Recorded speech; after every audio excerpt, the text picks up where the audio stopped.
What is up, West Virginia fans? It is time. It is another edition of Mountaineer Paul Talks Football.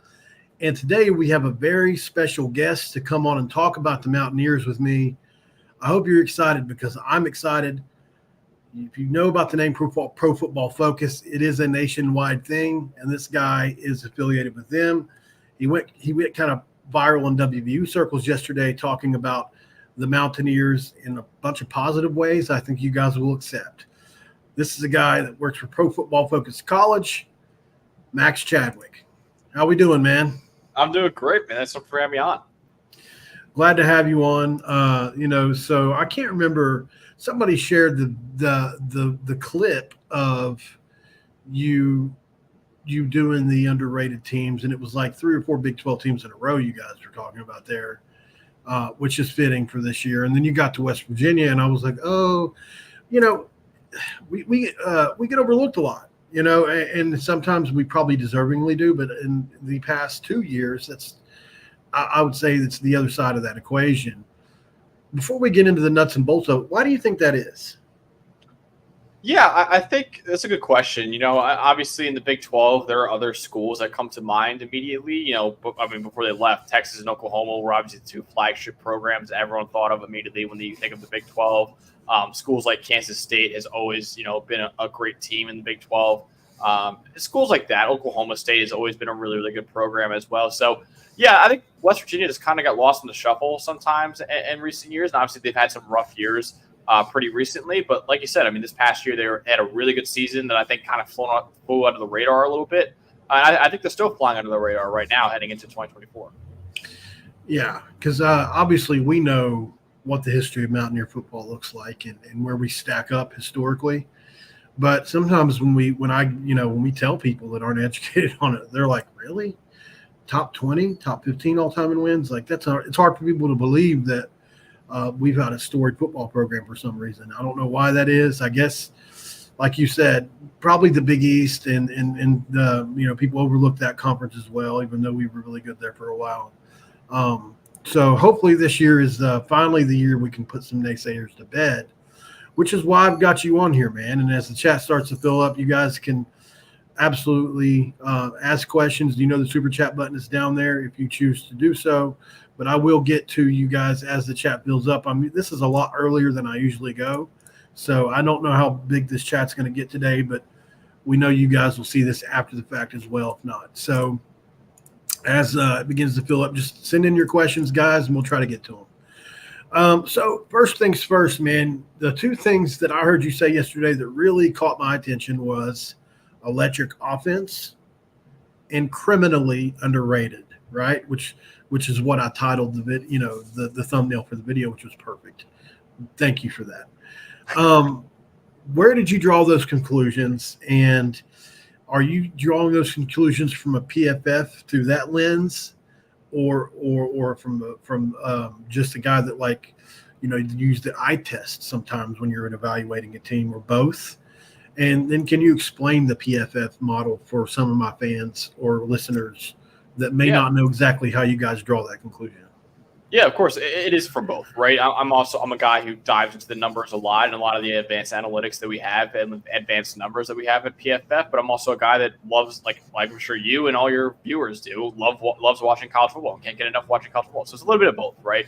I think the reason why I said they're criminally underrated is you look at the Vegas win total right now. I think it's set at 6.5 for West Virginia. They went 9-4 last year. Bring back their star quarterback. Bring back their 2-star running backs. Bring back Wyatt Milam at left tackle, who's one of the better offensive linemen that we have in college football. Bring back Aubrey Burks, who's one of the best safeties in college football. Like, they bring back so much talent from last year, and all of a sudden you're saying, oh, now they're going to lose 3 fewer games than they were the year before. That, to me, doesn't make too much sense considering how much talent is being brought back. But, yeah, to answer your second question of kind of what PFF is, we kind of try to do the impossible task of evaluating every single player on every single play in every single game and give them a grade, and it's a really hard thing to do. Obviously, we do it for NFL, we do it for the FBS, we do it for the FCS, even some D2 and D3. It's a long and hard process, but we have stats that, nobody else has right now. Like, I could tell you who's the best right guard in the Sun Belt Conference is pretty much in 10 seconds, basically. Wow. based off the data that we have. So it's a lot of numbers that we have and a lot of amazing data that I think helps us provide more context to college football than simply passing yards and passing touchdowns and interceptions. Like those are good stats to look at. Don't get me wrong, but they don't tell the whole story. We try to tell the whole story at PFF and who truly are, the best players in college football. Like, for example, one of the big reasons why we exist. Say if a quarterback throws a pass 60 yards downfield perfectly to a receiver's hands and the receiver tips it up in the air and it's intercepted. That goes down in the books as an interception, right? In PFF grading, we're going to grade it as a super great play for a quarterback and a big-time throw in our system and not one that should have been intercepted. So that's how we try to provide more context than the simple counting stats do. Which is great, and I think that's exactly what I love about PFF. Curiously enough, looking at the schedule for this year, I think if I had to draw one conclusion as to why the number is 6.5, it's got to be the schedule, right? It's the only reason. It's the only negative thing that makes sense against West Virginia this year, at least from my point of view. First of all, once again, one of the only teams in the country, thanks to Oliver Luck and the way that he thought schedule should be in the past, because that's what they used to tell us was so important, strength of schedule. Well, obviously Penn State, probably one of the 5 to 6 hardest first week 1 games in the country. Then you look at, obviously, Albany, then Pitt is always going to be very difficult. But then you get into really a murderer's row, I would consider a schedule for anybody, much less West Virginia.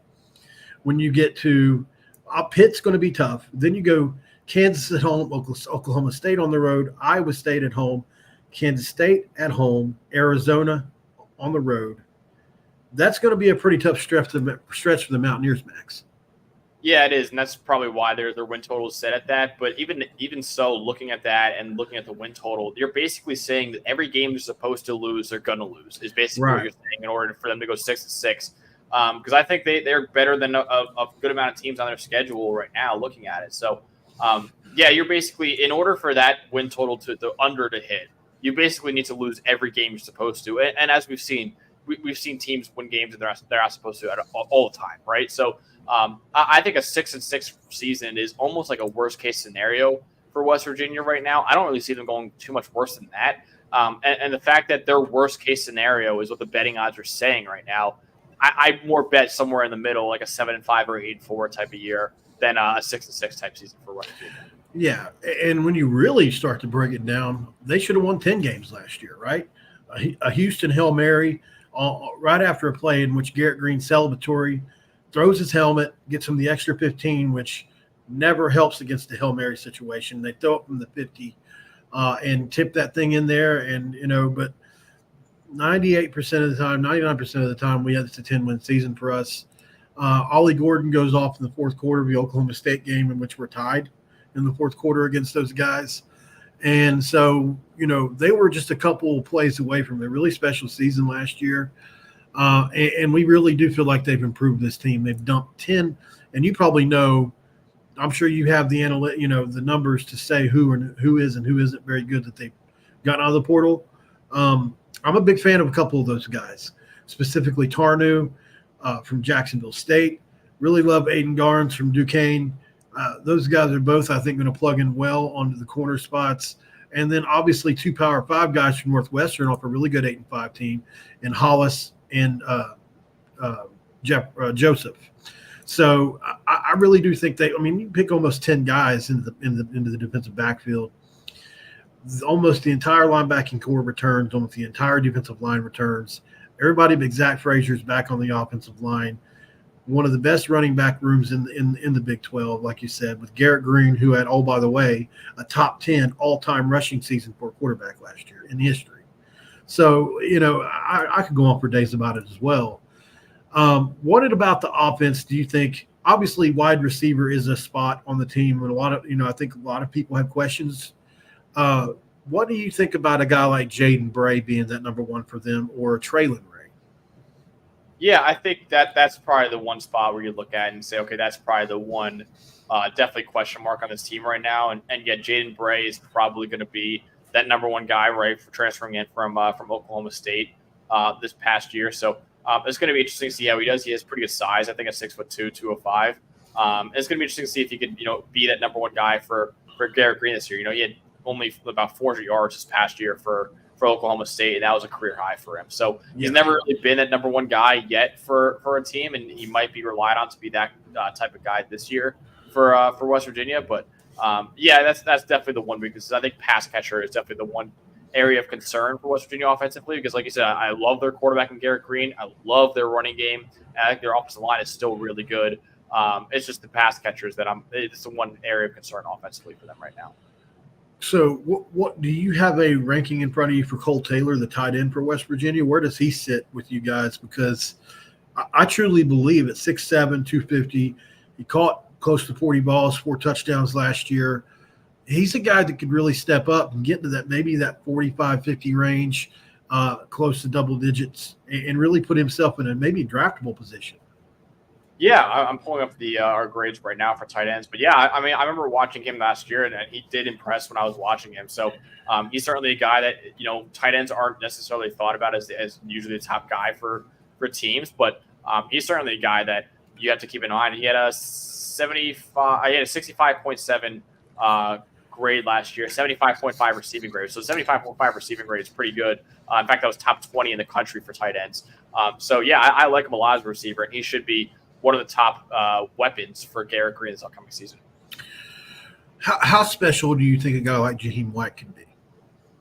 Oh, so good, man. I was such a big fan of his this past year. He had, 850 yards basically, which led all true freshmen in the country. Didn't he play the first 4 games? Exactly, right? He would have had over 1,000 yards if he played easily. And he also led the nation with almost 8 yards per carry, too. And not only led all true freshmen, led the nation with almost 8 yards per carry. So pretty impressive. He is fantastic. I think he is going to be a star in college football as soon as this upcoming season. And the great thing about him is that he's not even going to be the bell cow back, because you got a guy like C.J. Donaldson Jr., who is a great number 2 running back. And that's a big reason why West Virginia had one of my top 10 running back units in college football, too, is because of those two. Absolutely. And then I think, some of the other guys on the offensive line, obviously the right tackle spot's the only spot on that offensive line that is not solidified, but you've got a super senior that could be replacing Doug Nestor there. But I think Xavier Bosley is a sleeper. He was a freshman All-American, second-team freshman All-American transfer from Jacksonville State. Really love him. And if he gets that spot over Nick Malone, so be it. But when you look at the rest of the offensive line, I think Jaquay Hubbard's an above-average Power 5 starter. I think Brandon Yates is an above-average Power 5 starting center. And I love both Remack, who was a freshman All-American at left guard, and had a little bit of a down year last year compared to his freshman year. And then obviously Wyatt Milam, you can make the case, one of the 3 or 4 best left tackles in the game. Zach Frazier is a huge loss. You're never going to – but the thing is they obviously we're used to zone running scheme with Zach and less gap scheme with Zach. And I think they're going to do a little bit more gap scheming this year. We'll see. But a much more athletic center with Brandon Yates there. Do you have the grades on any of the other linemen in front of you for West Virginia? Yeah, I'm looking at it right now. They all Milam was over an 80 last year. I think he's one of the best tackles returning in the country. I agree with you. I had him in my top 10 tackles list, and I think he's a really, really good player.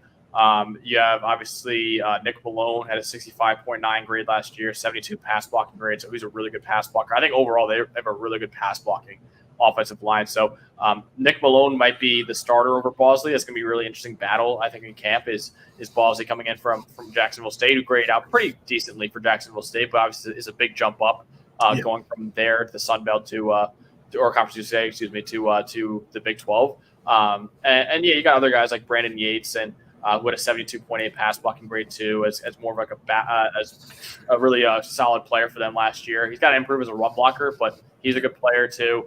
It's going to be interesting. Again, I think this is a pretty good offensive line, right? I think Jaquay Hubbard, he's a guy that saw over 400 snaps. Is kind of a reserve offensive line, but he's a great pass blocker. Again, the run blocking needs some work, but great pass blocker. I think Garrett Green's in for a very nice season of just being protected. I think pass blocking wise, West Virginia certainly has one of the best offensive lines in college football.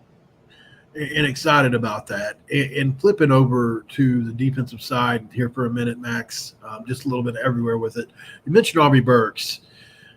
Coming into last year, you guys had him rated on one graphic I saw as the best safety in college football. It may have been another outlet, so I can't remember exactly, but one outlet had him graded as the best. Why do you think, he obviously had a horrific injury against TCU that he came back from really quick, but I really do think it was a neck injury. I do think it scared him a bit, but he took a little bit of a step back last year, surrounded by less talent than the year before. You think you still mentioned him yesterday as a guy. Obviously, if he's healthy, he's really good. What's your thoughts on Aubrey Burks, and do you think he takes a step forward this year and improves? Yeah, I like him a lot. He's a guy that actually I've been in touch with a couple times. He's a really great kid, so I'm rooting for him this year, and hopefully stays healthy too. But he was my number 10 safety in the country heading into this upcoming season. So he actually has the best coverage grade over the last 2 seasons among all returning Power 5 safeties at a 90.3, and he has the second best overall grade among all returning Power 5 safeties at a 90.2. So 22 coverage stops over the last 2 years. That's third among all Power 5 safeties as well. The thing about him is he's got to improve as a tackler. He's not a great tackler at all right now, but he's a rangy player, consistently makes plays in the back end for West Virginia's defense as both a safety and even a little bit of slot corner. Sometimes he plays for them too. I like Aubrey Burks a lot, man. I think he's certainly one of the more underrated defensive backs we have in college football right now. And like I said, I think he's a top 10 safety in the country too. Well, I know from being on the inside of how some of that stuff went this offseason, he was not exactly hard to hang on to. Well, they were able to make it happen. Sometimes it takes a little bit of extra capital to make that stuff happen, and they did. So we're lucky to have him back. Obviously, he's a super senior, I believe, or a senior. But so I think he's going to provide a ton of experience in that back end. Reed Carrico, I think, is going to be an interesting transfer from West Virginia from Ohio State. Highly rated guy coming out of high school, 4 stars. Didn't play a ton at Ohio State. He's got snaps there. Don't know if he had a grade at all that would matter, but I think he's going to slide into the middle there for West Virginia. And then another guy I wanted to ask you about is Travius Lathan, who had one of the best starts to a season for a linebacker that I've seen for West Virginia, and an uber athlete. Curious to know what your thoughts on Lathan and is, because we don't have anything, unfortunately, on Jeremiah Trotter. Is his son Josiah Trotter is going to be the other starter linebacker. We're really stoked about him. Yeah, Trotter is going to be an interesting guy, right? Who has the younger brother Jeremiah Trotter Jr., who was a fantastic linebacker in college football, and now is with the Philadelphia Eagles. And his dad, obviously, is a former Pro Bowl linebacker as well. I actually was able to talk to Jeremiah last year, and he mentioned his younger brother too, and how excited he was to be joining college football. So that's gonna be really cool. And yeah, Trey Lathan is a guy that I like a lot, especially as a pass rusher. I think he really flashed a lot. He only rushed a passer 29 times last year, but he flashed when he did have to rush a passer. So he's good in coverage too. I think he's going to improve a little bit as a run defender. I think Texas Tech kind of exposed that a little bit when they played this past year. But I like him a lot as a player on passing downs, right? As a pass rusher and in coverage, I think Trey Lathan is a really solid player, and he can move pretty well out there. Okay, and then just one or two others. Sean Martin's been on that defensive line for a long time. He's logged a ton of snaps. I've seen him rated into the high 70s in the past, all the way down to the 60s. Talk about Sean Martin on there a little bit, and then one other guy, 2-time FCS All-American player Ty French. I'm curious what what the numbers say about him, because he's been said to be unblockable at times in practice this offseason. Yeah, Sean Martin is a really good run defender. He had 76.2 run defense grade in 2022. Got a little bit worse this past season, but he's still a really solid player. Still a 65.3 grade, which is still solid, right? That's you're looking for just solid, out of him, and that's exactly what he provides, I think. And then you mentioned Ty French as well. That's one of the many transfers they brought in this year. He had a 74.2 grade at Gardner-Webb this past year, 77.1 run defense grade. So I like him as a run defender. I like him a lot. And I think another transfer on the defensive line that I think is going to be really, really good for them is TJ Jackson out of Troy. He's a really good player, man. And I think he's been a star for Troy in the last couple seasons now. And I think I'm expecting some big things from him. He might not be a starter for West Virginia, but I'm expecting some big things out of him because he was phenomenal for Troy in each of the last 2 years, especially as a run defender. He had an 89.7 grade this past year, 83.7 the year before, and a 91 run defense grade this past season as well. So TJ Jackson, I think, should figure in really, really highly in West Virginia's defensive line rotation too. He was next. I love TJ. He was able to have him on the show, and he's extremely motivated. He's most definitely what I would consider, at least by the eye test, a pass rushing defensive tackle. He's very explosive. Not that he can't stop the run, but he's got a bevy of moves that he uses. He's really good speed to power. I really do like him, like you said. Hopefully that factors in. I wouldn't be surprised to see him start.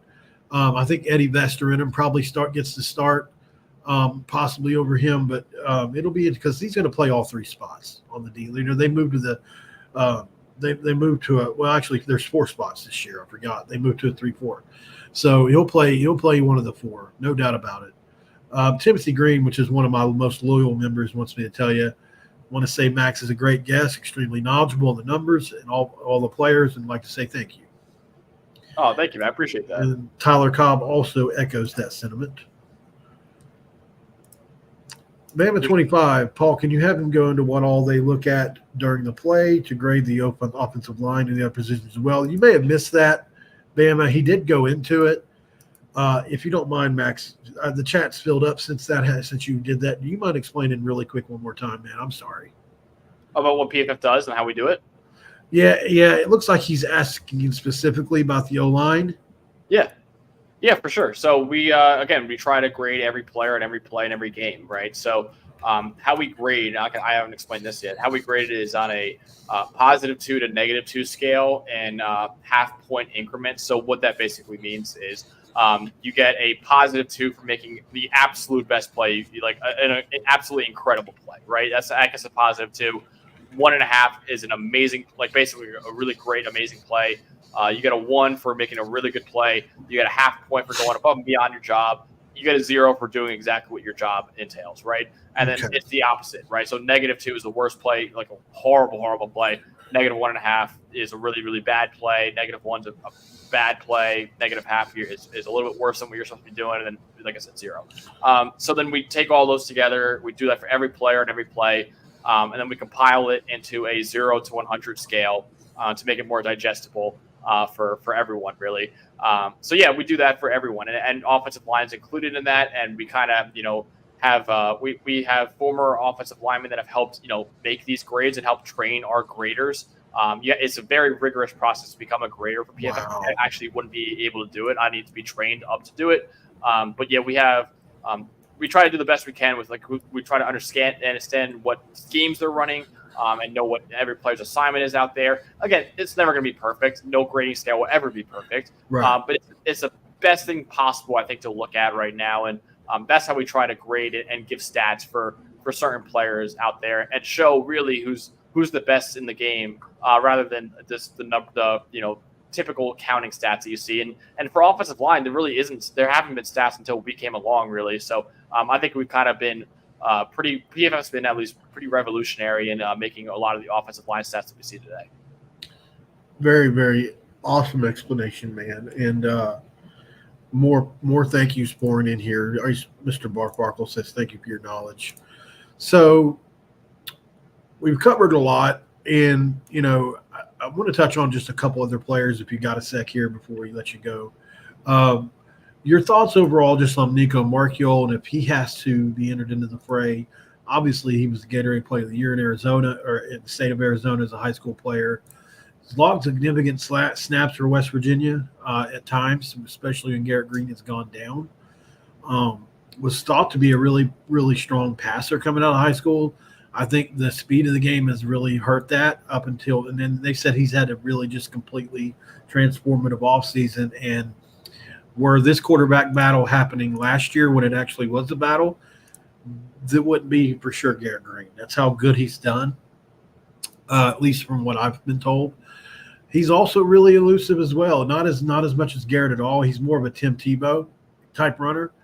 But just curious, because obviously you mentioned Nick Malone being a great pass protector. Well, he's left-handed. So if Garrett does go down, which he has a propensity to do, we're going to need somebody there to guard his blind side. Yeah, I think Nico is a really I think as a passer, there's some work to be done, but I agree with you. As a runner, there's something there, right? And PFF actually recently has this metric we have called Game Athleticism Score, or GAS, which is basically measuring your speed out there in terms of miles per hour, measuring your agility, your explosive, like a lot of things. So that way you can tell who are the most athletic players on the field. You don't have to wait for a combine or a pro day to see how athletic a player is. This metric will hopefully let you know, hey, not only in the underwear Olympics is this guy really good, but on the field, this guy is really athletic too. Nico actually tested out in the 92nd percentile for quarterbacks in that Game Athleticism Score metric. So he's a very athletic player, at least in our metric. So I think, again, as a passer, there's a lot of work to be done. And I think there's a lot that he could do to get better as a passer. But again, that Texas Tech game, I think really he wasn't great as a passer in that game. But again, as a backup quarterback, I don't think he's a bad option at all as of right now. But obviously with Garrett Green, who in my opinion is a top 10 quarterback in the country, you want him to stay healthy as much as possible. But I do like Nico as certainly like a dual threat quarterback. And, as a guy who can, like Garrett Green, could add a lot to the run game alongside Jaheim White and C.J. Donaldson if he has to be put in too. So obviously the one criticism Garrett Green gets is intermediate passing, right? Do you have numbers on his intermediate passing game? I don't mean to try to stretch you too thin on this, but because that's the biggest thing, and I've myself, on tape, he has struggled there, but I'm just curious if I'm just, looking for something, confirmation bias. Maybe it's more or less than I think it is, Yeah, good question. So Garrett Green, how I would describe him is he's a big game hunter, right? He's going for the big play almost every play. And that's a great thing and a bad thing. And I think that is why his stats are so misconstrued sometimes, because his completion percentage is frankly terrible, right? Yeah. But you got to think about it like, okay, this guy's targeting the deep downfield every single freaking play. Whenever you do that, your completion percentage will be down there. And he has one of the best big-time throw rates that we have. And big time throw, for anyone who doesn't know, like I said, the grading scale before, any throw that gets a +1 or better is a big time 31. Throw. Yeah, exactly. 31 big time throws. I think he had the best big time throw rate in the country. He did by one. Yeah, exactly. So I'm a big fan of his, man. I think he's a really, really talented player. Can you win with that? Yeah, I think. Can you win? Can you make it to a playoff as a quarterback like that? I think in the right offense, I think he has to develop in the intermediate game, like you said, and I'm actually pulling that up right now for you. So he was so I'm got the Power 5 numbers up right now. He was 45th in intermediate passing grade out of 86 quarterbacks, so a little bit below average, about average for intermediate passing, but he didn't do it as often as some other guys did. But again, he's a little average in terms of intermediate, and I'm sure short game he's a little average too. And there's not a lot of numbers there for it either, I'm sure. He probably didn't throw a ton of intermediate. Yeah, right. And I think as a short intermediate passer, there's still some work to be done. But he's one of the best deep ball throwers in the country, which is why he was, so high on my list. And also, big reason why he's so high on my list is because he's an unbelievable runner, too, at extremely instinctual guy. Yeah, exactly. So I think that is definitely something that he's got to get a little bit better at. Yeah, he was 66th when you combine intermediate and short passing. He was 66th in the Power 5. So he's certainly got to get better in that area and a little bit more accurate, more precise in that area. Maybe even take more of those checkdowns. Maybe take more of the singles and doubles when they're there instead of swing for a home run every time. Right. But he is certainly one of the best deep ball throwers in the country and a terrific running threat as well. He's a big game hunter, right? He's going to go for the big play every play, and that's going to be a great thing at times. But it's also it's a high variance thing as well for him.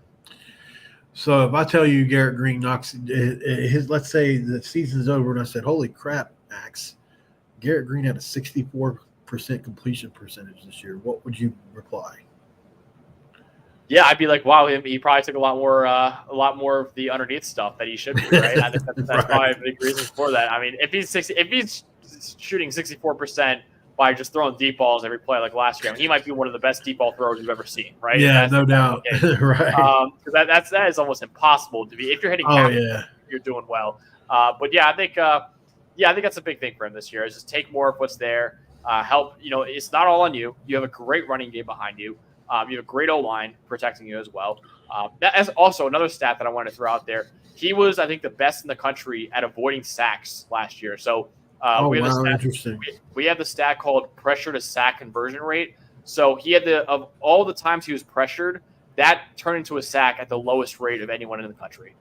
So he did a really good job. Not only did his offensive line did a great job of protecting him, but anytime he was pressured, he rarely got sacked too. So I think he does a great job of doing that as well. So yeah, I like Garrett Green a lot. I think just taking what's there, maybe a little bit more, maybe playing a little bit safer, but also it's a double-edged sword, right? Because that's what makes him so great to begin with. So it's a really interesting dilemma that West Virginia has. But again, that even if he stays the same, he's still a top 10 quarterback in the country, in my opinion. Right. I'm curious, man. I really do think, we could have a special season. A lot of people want to know what your record prediction is for this year. And to be fair, fall camp hasn't even begun yet. But it seems like with the news cycle the way it is now, everything's kind of getting sped up and coming earlier and earlier. Do you have an early thought on that? Do you think this is a team that could end up in Dallas? Oh, man, I think they're a very dark horse pick for the Big 12. I don't think it's a bad pick at all. I think they could make a run if they really do hit on a lot of things, and the run game is as elite as we think it could be. And the problem is the Big 12, every run game is going to be elite, right? That conference in terms of running back talent is absolutely ridiculous right now. It is, yeah. But I would say Ollie Gordon, and you go to Ollie Gordon, and then all these Devin Neal, C.J. Harvey, Tosh Brooks. Yep. Exactly, man. You got all those guys. It's ridiculous. UCF's room is ridiculous. They got Kenny Booth transferring in as well. I forgot about him. Yeah, nuts, man, nuts. KJ Jefferson. Yeah, exactly. KJ Jefferson. Arizona just got Corey Krosky-Marin from New Mexico, who was one of the highest graded running backs in the country last year. So yeah, I wanted him. They're in a good spot too. It's tough. I think my record prediction for them, I would say.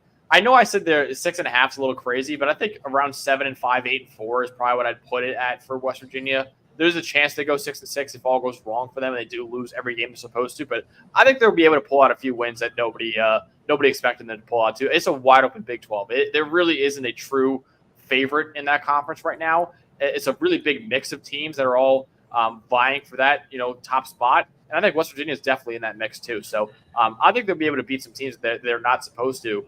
Maybe they'll lose some games they're not supposed to too, but I think around 7-5, 8-4 is probably a pretty realistic expectation for West Virginia next year. This will be the last question here for you, man. Tyler Cobb wants to know, is there a way to measure who the best quarterback is in a 2-minute drill situation? For some reason, Garrett Green was so good when the clock was winding down. That's true. Yes, let me get that for you. All right, this might take me a second, so you might have to – because there's all these filters that we have in PFF. I can tell you the highest graded quarterbacks in the rain if you wanted to get that too. It's ridiculous, these filters that we have. Wow, that's pretty cool, man. Okay, yeah, it's really fun. It's really fun. But yeah, we have that. Let me get situation. 2-minute drill. Okay, that should be okay. Let me see. Let me get this now. But yeah, I was something I noticed too. He seems to be a clutch player, right? Garrett Green seems to be a pretty very much so. TCU comes to mind. Houston comes to mind. He scored last time he had the ball. He threw his helmet, unfortunately, and then they threw the Hail Mary. All right, you ready for this? Yeah. Oh God. Okay. So your guy was right. He had the second best grade in the country in a 2-minute drill last year. The only one above him was Shedeur Sanders from Colorado. So that's not surprising either. That's pretty good. That's your guy.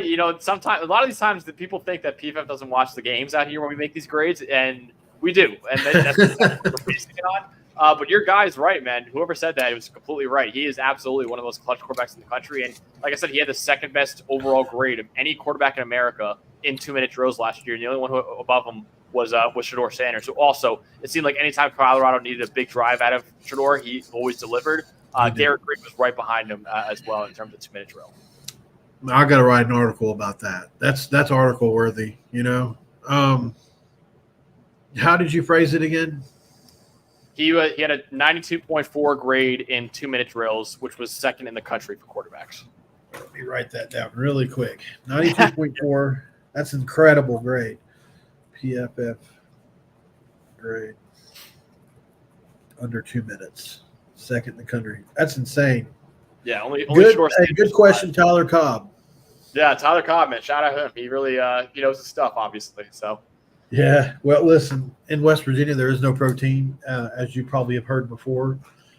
And we have nothing to focus on but the maybe 2 or 3% of fans that are Marshall fans in the state, and then the rest that are West Virginia fans. So yeah. It's all we got. We got West Virginia football, West Virginia basketball. Yeah. So other teams have pro teams and stuff. Are you allowed to give out who your team is, or is that something you guys have to keep secret? No, I could tell you. So I stopped. I'm not really rooting for any pro teams anymore. I used to be a huge Steelers fan back in the day. Same. And I still am. I still root for them and all that. Did yours start to go downhill when Ben retired as well? Yeah, not even when Ben retired. Even when I was like, I forgot. After I was a huge fan of the 2008 Super Bowl, and then it started to trickle down a little bit after that. I think the last year I really cared was when they lost to Tebow in the playoffs. That probably was the last year I really cared. And I'm a huge NFL fan. Don't get me wrong, but I'm more of like a neutral. Rob Schneider NFL hat. I root for the league, right? I don't really. I watch the league for enjoyment. Exactly. So I do that. Stuff. I will say, I am still a massive Penn State football fan. So you and I are going to be going head to head week 1. So that'll be fun. I was going to be my next thing I said to you before you left.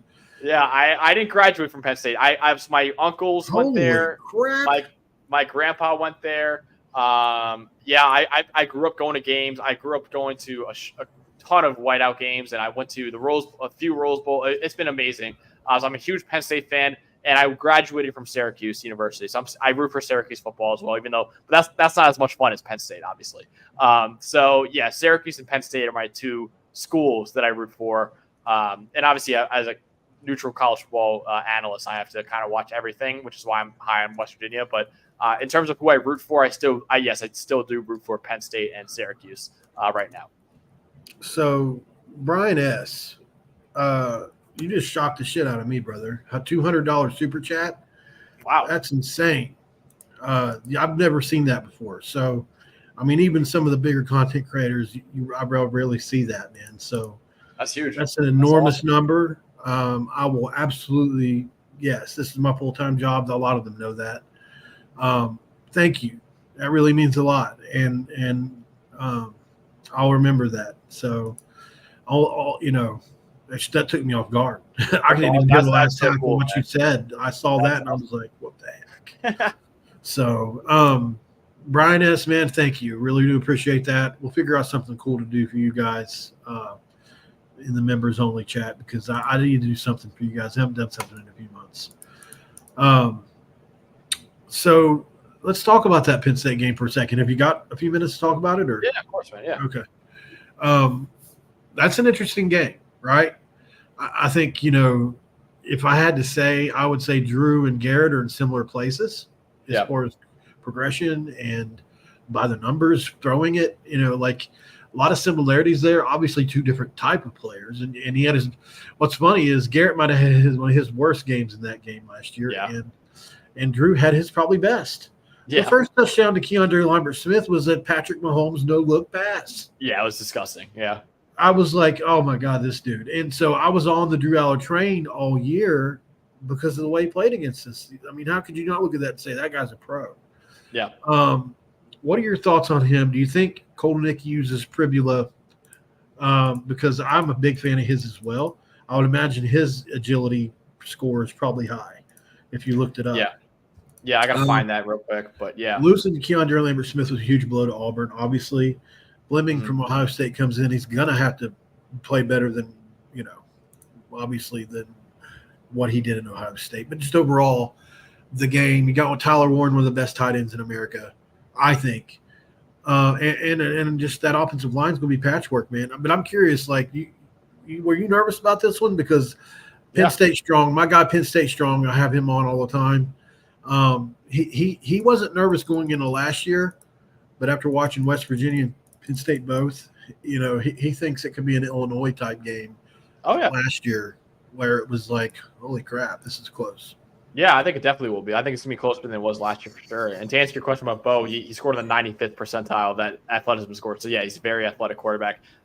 I think, Drew, to answer your question, Drew Adler, in my opinion, is the most disrespected quarterback in the country, I think, because so much expected of him.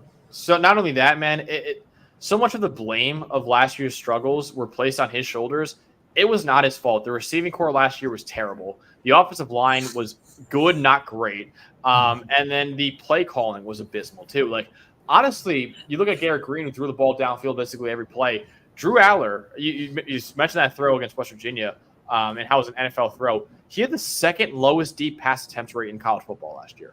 They did not let him throw the ball down the field at all. When this guy can throw 60, 70 yards easily with that cannon of an arm he had, and he never threw the ball downfield. It was amazing to me how they were using him last year. And like I said, the receiving core was really bad too. So I think that's the big question, right? Andy Kolodnicki comes in. They threw the ball down the field a lot at Kansas, so hopefully they can do more this year. He really elevated the Kansas receiving core as well. They ran a lot of motion at Kansas. A lot of motion. Yeah, the most in the country, actually, at Kansas. Hopefully he does that at Penn State. That's the only thing keeping me optimistic for this offense is Andy Kolodnicki coming in, because the receiving core got worse, honestly. The offensive line got a lot worse. So I'm a little nervous, right? I'm a little nervous for a receiving core that was already really bad last year and got worse. That's a problem. And the offensive line, you lose a top 15 pick in Olu Fashanu. You lose 2 other draft picks as well. I'm a little nervous about the supporting cast for Drew Adler. The only thing that's keeping me from fully, selling all my stock on Penn State's offense is Andy Kolodnicki, who I'm a big fan of, an offensive coordinator. But otherwise, there's going to be a lot of problems offensively for Penn State if Kolodnicki can't fix it. There's going to be a lot of problems, if not more than last year, honestly. So we got 150 people in here ish. Let's let you give some of your. Where can people find you, man? What are you doing? What are you up to? Yeah, so you can find all my stuff over at pff.com, all my articles that came out. You could find me on Twitter if you want to, at Max Chadwick CFB on Twitter. Then also I host the PFF College Football Show, which is on YouTube and anywhere you get your podcast as well. We're breaking down the top players at every position in college football. We're going to be doing previews for every single team, including West Virginia and the Power 5, and then I think 10 Group of 5 teams we're going to pick out too. So that's going to be coming out soon. Doing a ton of other videos on that channel around college football as well. So, yeah, check out the PFF College Football Show on Twitter. Check out pff.com for all my stuff. And like I said, follow me on Twitter at Max Chadwick CFB too. We'll definitely do that. And just want to thank you for coming on, man. This has been a really fun talk. Obviously, talking balls, I can tell it's what you love to do as well. Passionate about that. Sounds like you're in the jobs you want to be in life. So that's great, man. Thank you, man. I appreciate you. That means a lot, honestly. I appreciate you having me on. And like I said before, I appreciate you talking about our show in your last episode that you did. I watched that, and that was pretty cool of you. So I appreciate that. Yeah. I mean, look, when I respect somebody's opinion, that's exactly, I take it, and I respected you guys. The PFF name carries a lot of weight to me personally. So if you're good enough to host their show, then obviously you know your stuff. So thank you, man. obviously when those words came out, I'm like, oh, because on YouTube and had doing content, you've got to be looking and you got to be hungry and you got to be searching for it constantly, no matter where it comes from. Mm-hmm. And so because I'm creating the content, which is why we're called content creators, more so than it just falls in my lap like the stuff with your mark today. Like that was easy. I just got to read an article and give my opinion on it. Stuff like this takes a little bit more work. So thank you, man. And it was fun. So guys, don't forget to like the video before you leave. If you can, subscribe to the channel and don't forget to drop a comment below. Let me know if you agree, disagree with Max. I'll be sure to pass that on to him. Let us know about the Penn State game. How do you feel about that? We're going to be talking a lot about that as the season comes around. Maybe we can get Max to come on and preview that game with us. That might be fun. Other than that, not a lot else to say. Don't forget, guys, one more thing before we go. Sorry, Max. You're good. Actually, you might want to get in on this. This is a free, well, it will be free, Garrett Green signed mini helmet. How do you get it? You subscribe to Mountaineer Paul Talks Football. You subscribe to Hoops from the Hills, and you go to WVInsiders.com and sign up for the forum. Type in Eat Shit Pit, which you shouldn't have a problem doing either. So go over to the forum on WV Insiders, type in Eat Shit Pit. So subscribe to both YouTube channels, and you are in it to win it, baby. We've got I'll definitely do that, man. That's pretty awesome. Yeah. So and we're going to have a randomizer. So whoever wins it, and we'll mail it out at no cost to them. So don't be afraid to be involved with that, guys. Even if you're not a West Virginia fan, a signed helmet from Garrett Green could be worth some money here in a couple of years. You never know. Other than that, guys, not a lot else to say. Don't forget to go follow Max on all his stuff. Go check him out on Football Foucus. All right, guys, this has been another episode of Mountaineer Paul Talks Football. For Max, for me, this episode is over, and we are out.